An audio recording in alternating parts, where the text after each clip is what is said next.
Hello viewers, today we're going to be doing the teardown video of the Air Queen 14-inch high velocity fan.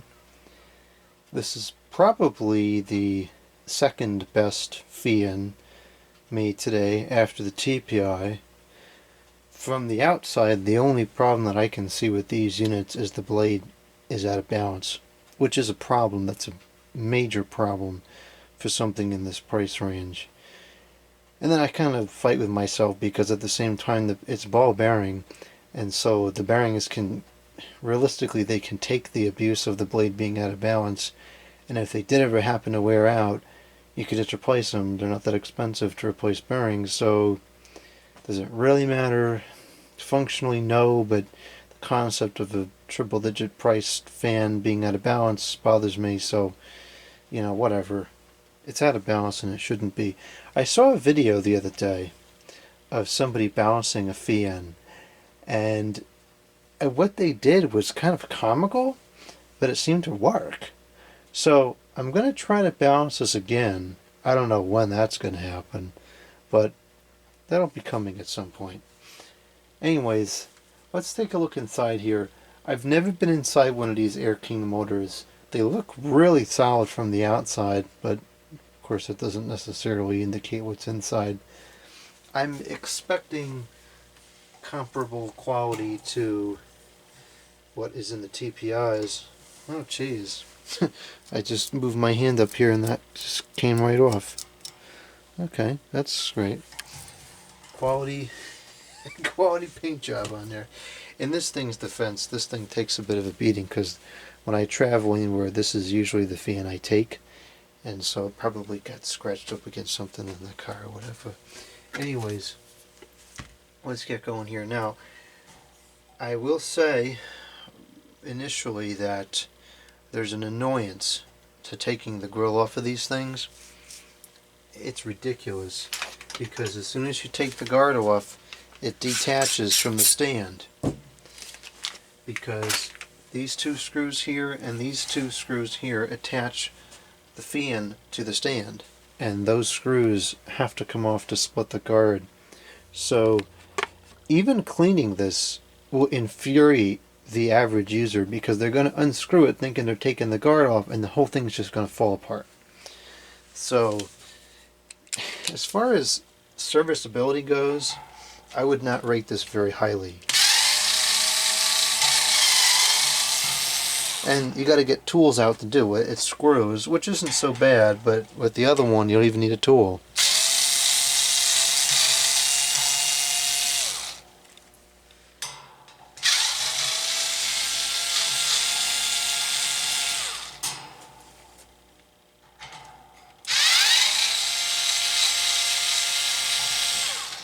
And the screws come out just fine. I've had these off before. I don't remember exactly how tight they were.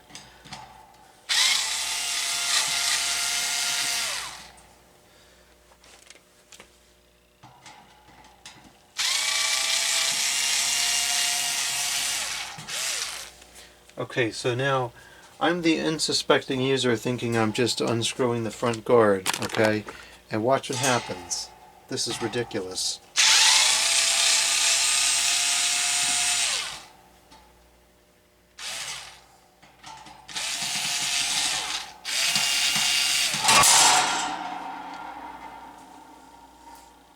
Okay, that is ridiculous.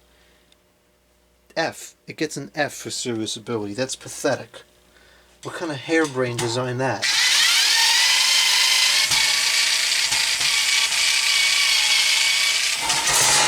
Probably the same moron that built the blades. So now I have just a mess already, and we didn't even get anywhere. What is wrong with Air Queen? Now, for ease of use, I'm going to screw this back on. We're gonna regress a step, and I'm gonna reattach this to the stand because it's much easier to work with that way. Shouldn't have to do that. It should not have come off the stand, but I guess that's a null point at this rate because it already came off, and that's just how it works.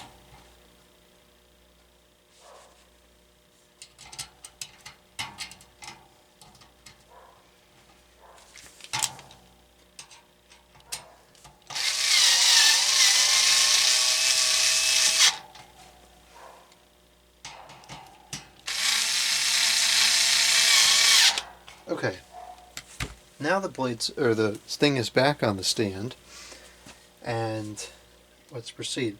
It's such a shame that these have so many flaws to them, because conceptually, these are fantastic. It's a really, excuse me, it's a steep pitched, wide, big blade, ball bearings, good speed range, huge motor. You can't ask for much more than that. Well, you can ask for a balanced blade, I guess, and you can ask for a guard that doesn't fly off the stand when you take it apart to clean it. Okay, we need an Allen key here.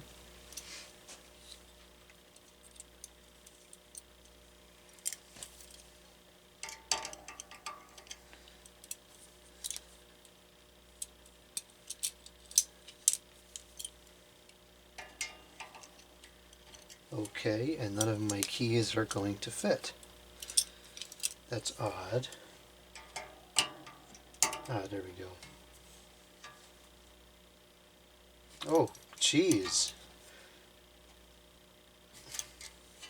That's tight.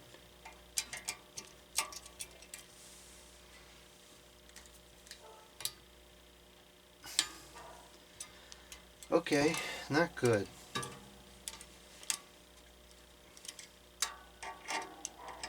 I'm going to end up bending something here trying to do this. Gee, these blades are dusty. Good grief, I gotta get this cleaned up. Okay. I wasn't expecting to have this issue. Okay.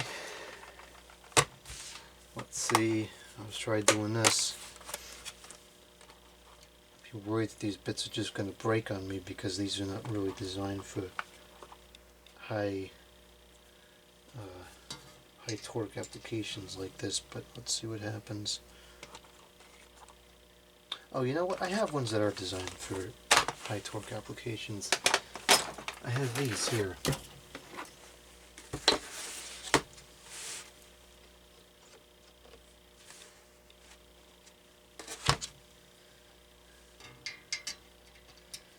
It's not quite the right size. I don't know if these are metric or standard. I don't know if the fan is metric or standard. I don't know if these are metric or standard.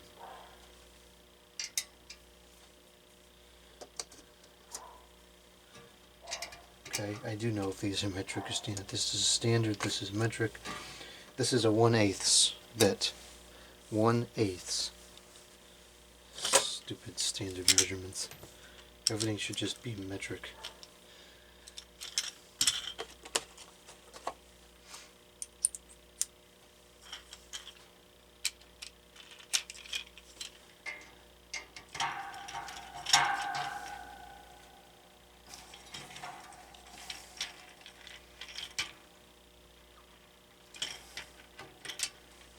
Okay, I can't quite get the leverage that I need on here. Can't get the angle. I think maybe this will let me do it. Yeah, okay, there we go. Oh, jeez, that was ridiculous. Hopefully I didn't bend the blade doing that. For heaven's sakes. That was way too tight. And it's a keyed shaft at that, so why the heck was it so tight? It doesn't have to be that tight if it's a keyed shaft. Stupid Air Queen. I'm getting tired of this Air Queen stuff. Okay. Alright, now we have another cockamamie thing going on here. I'm going to say that these 3 screws on the outside are going to release this whole motor housing. I think these screws will open the motor. There is something a little bit brilliant about the way this is enclosed. This is an enclosed motor, but this is the stator here. So even though there's no dust getting inside, the stator is on the outside, so it's still just going to have air moving over it. That's kind of brilliant. And so is this. I mean, not that these are like a heat sink, but these fins probably draw a little bit of heat away from the motor.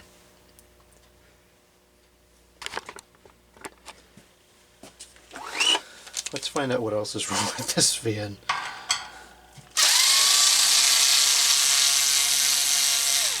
Okay, those are just plastic screws, so that's not what I wanted.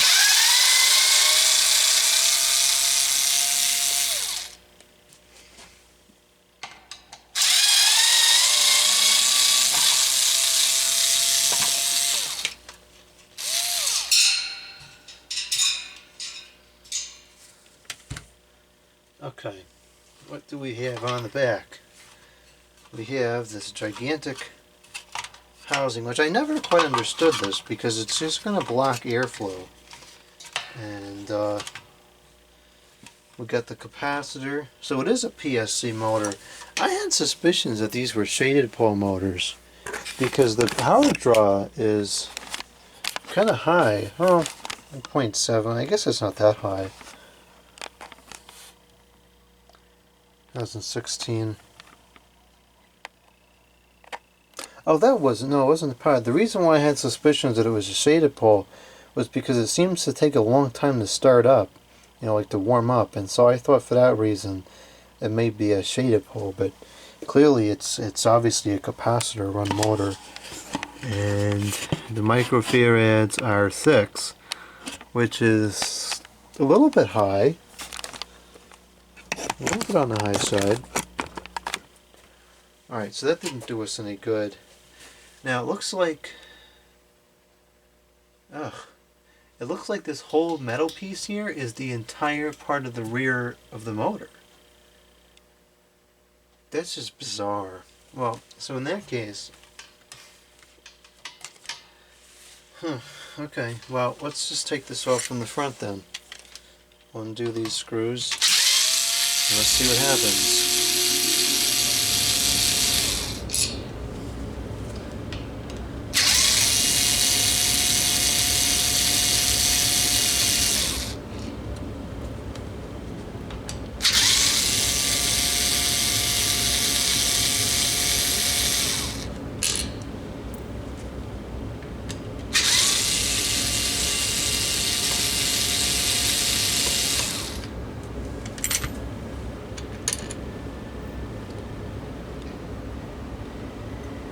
Huh.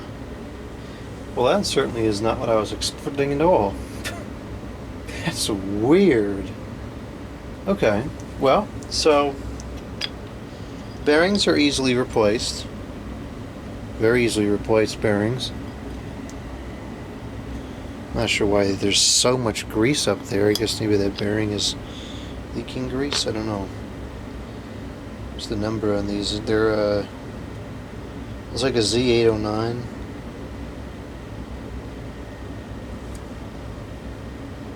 They spin pretty good still, obviously. So I mean, the bearings are they're easy to change. I'll give it that much. And this is cast, I think, cast aluminium probably. But what the heck is this?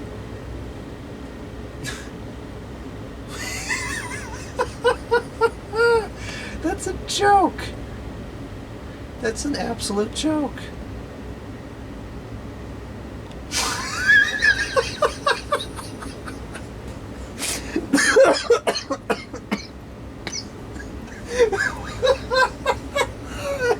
What is that? Oh, jeez. Okay. This is comical. That looks like a little comical motor. It's a funny man motor. All this plastic and everything.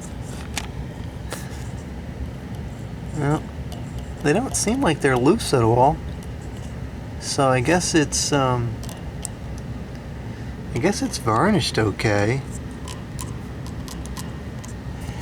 And I mean the gauge isn't, it's nowhere near as thick as the TPIs were, but it's not terrible, I guess. It doesn't look like a resetting thermal switch thing to me. It's probably just a regular fuse in there. I can't really tell. I'm not even going to attempt to, well, okay, I lied. I'm going to attempt to do it. I'm going to attempt to pull that stator out of there and see if I can tell what kind of fuse is in there.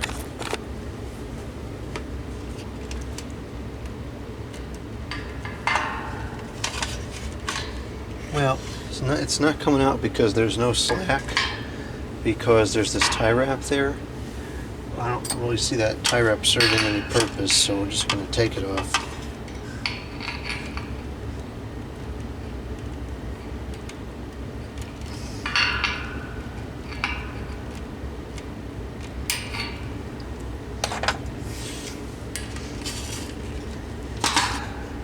I still can't believe this stinking motor. This looks like something you would find in like a $10 Fiat. In fact, you know what this motor reminds me of is the, I forget, it was like Amazon Basic or something, put out a Fiat. And it was actually, I think it's a decent Fiat, but they had something like this in it. This is the same looking motor that's in the box Fiats too.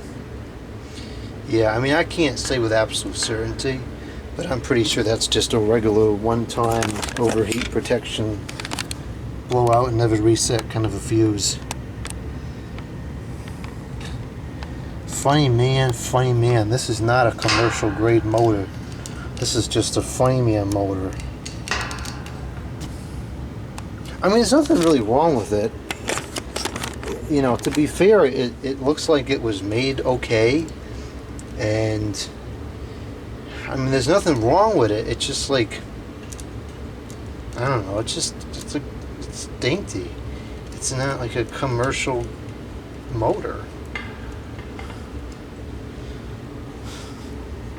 I can't believe that's what's in there. That's outrageous. I find that absolutely outrageous. That's not at all what I was expecting. I was expecting something similar to what's in the TPI, but that's not at all what we got. We got a typical Lasco looking motor. Okay.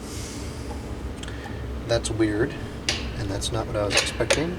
I'm slightly disappointed, but let's put it back together. So, at least as far as changing the bearings is concerned, it would be easy enough.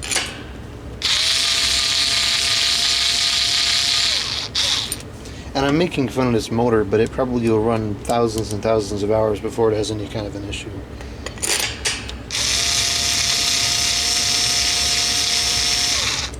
It's just, it doesn't look like an industrial motor.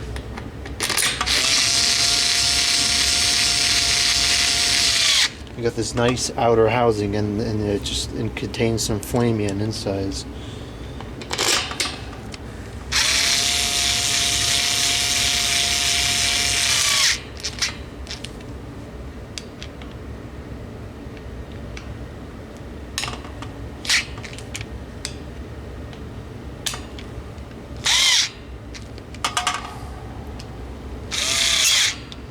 I find it very difficult to believe that the older Air Queens had a motor like this.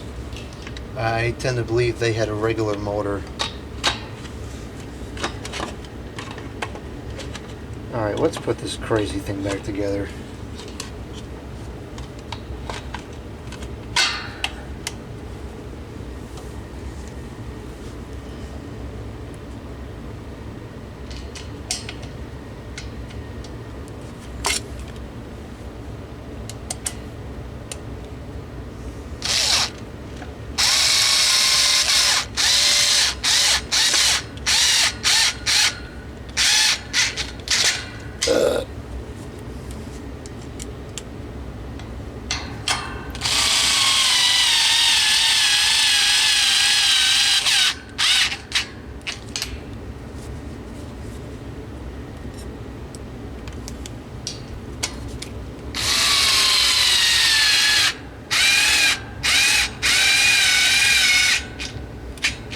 Okay, so that's it. It's running as freely as it should. Nothing to align because it's ball bearing.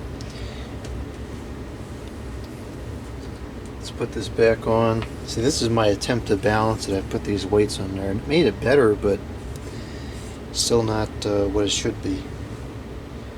So just flip this back on here. I'm not going to put it anywhere near as tight as it was because that's just not necessary. You know, being that it's a keyed shaft, even if it came loose, you know, the worst it would do is it would, you know, it would slide on the shaft a little bit.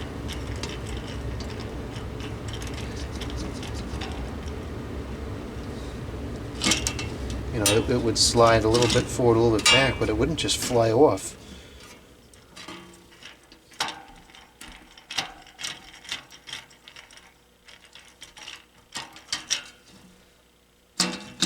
You see how it's locked in the key even if it goes forward and back? So, why this was outrageously tight is beyond me. I think that's totally unnecessary. I'm going to put it pretty tight because it's a heavy blade, but I'm not going to put it beyond what I can unscrew again. That's stupid. Okay. Get this thing out of here now. Give me back my tool, you stupid air queen. Okay.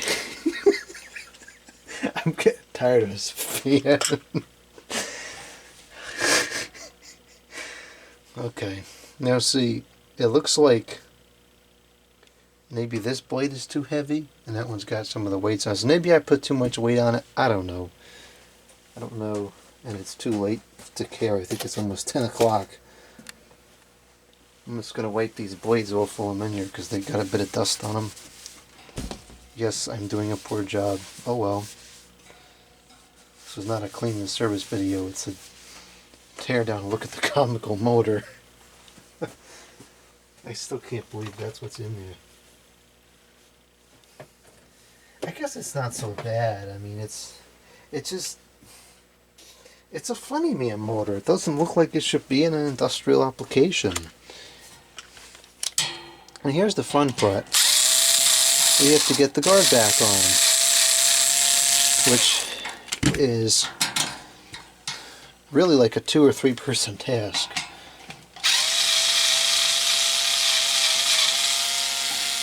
Because you have to deal with the way that it goes. This is just so ridiculous that it's like this. It's baffling to me that they would design it this way. Especially a fan like this that moves a lot of air. It's going to get dirty relatively quickly, and so people may try to clean it. So why make it so difficult that it can't be done? So you have to line this up like this so that the screw holes match, and then you have to put it in between the 2 parts of the stand, and then somehow you got to screw it in.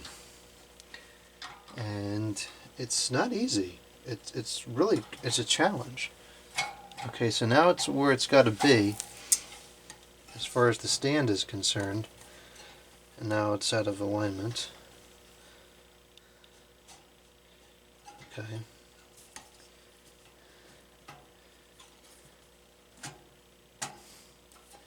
So now this is where if you had a second person, somebody could hold it in place, and then you could put the screws in.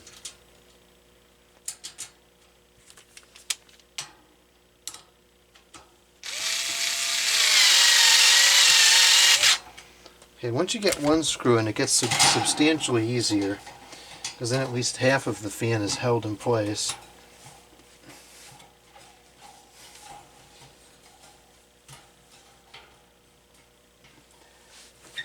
I find it's easiest when it's flat like this. You can kind of line it up and screw it in without too much struggle.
Okay, it's back together. So what's the consensus here?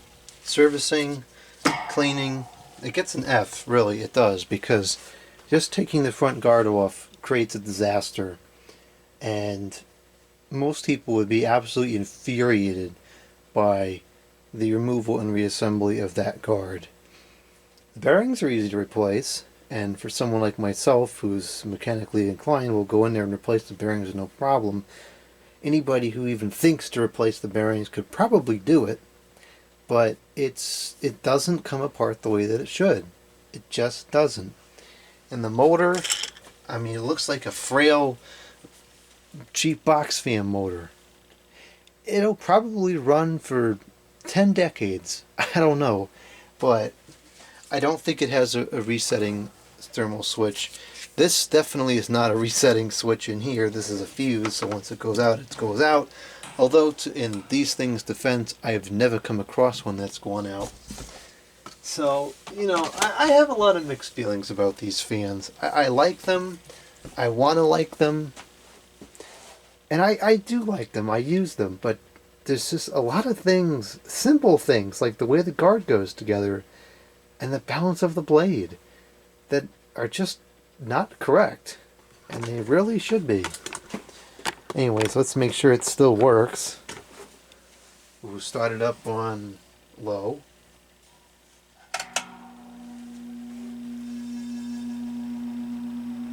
That's pulling 0.50 amps. It's already shaking.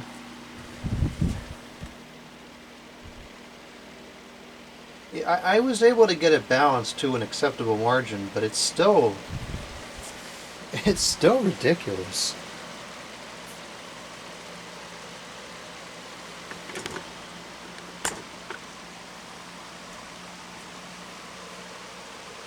Because the problem is it's a steel blade, and so the blade is very heavy, and so any defects in the balance, the slightest bit of a difference in weight is going to really throw it off. Still at it's at 0.49 now, 0.49 amps. You know, and what I like about these over the TPI is that these have more of a controlled speed range to them. This I could use in the bedroom. TPI, realistically, you can't. It's too much. It would blow everything around.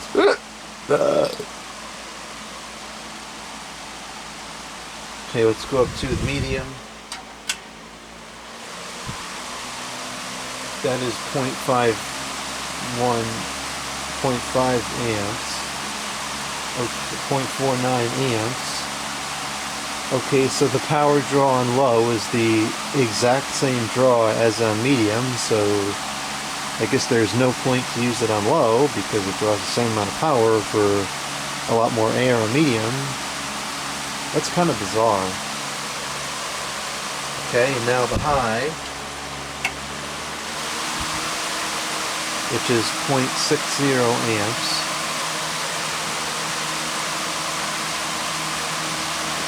Yeah, and it pushes plenty of air. It's very, very powerful. It's not that loud. You know, the performance is pretty good, but you know, the shaking blade is just, it's ridiculous. And maybe I will do a teardown video of that window fan that I got. I'm sure it's the same motor. It looks like it's the same motor. I also want to do a video of the 20-inch Queen and see what that motor looks like. I suspect it's probably the same thing with just bigger windings, but who knows. And of course the spin down is very long because it's a ball bearing motor, so I'm not going to sit here and record the whole thing. But anyways, that's what it looks like inside the Air King or Air Queen high velocity air circulator fan. It's okay, but I'm not impressed like I was with the TPI. The TPI motor, I could see why that motor costs a fortune. This one, I don't get it.